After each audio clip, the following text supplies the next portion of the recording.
replace a blind gear and a blind stem. You can see here, this one is broken right here. This other blind stem's at a step. I'm going to try to pop it over, see if that fixes it here.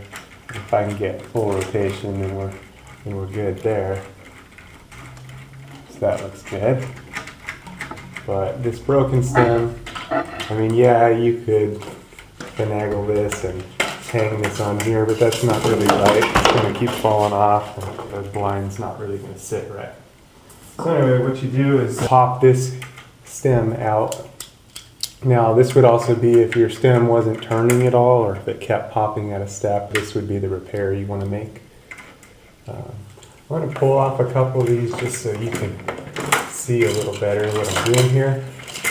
Another thing I want you to know is these edges are really sharp. This is unfinished metal. I've cut myself numerous times on it, and I'd rather spare you from that. Anyway, we're going to hold our gear in place here and then just kind of push up, pop this out here. There we go. Inside there should be our little gear piece. Now, if our gear piece is fine, we can just leave it there. It just slides into place. If it needed to be replaced, we can move it out. When I put the new one in, a lot of times I'll just hold the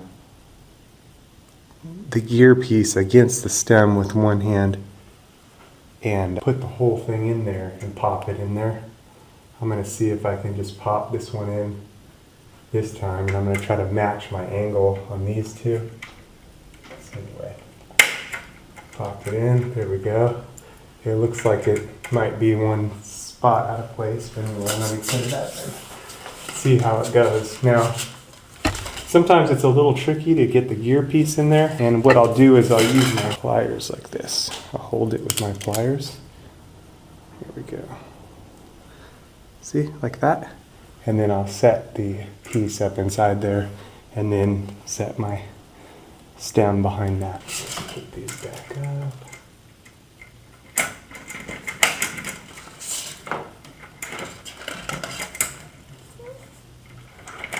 So this is just a little out of step, so I'm going to turn it one over, and let's see how it works. There we go.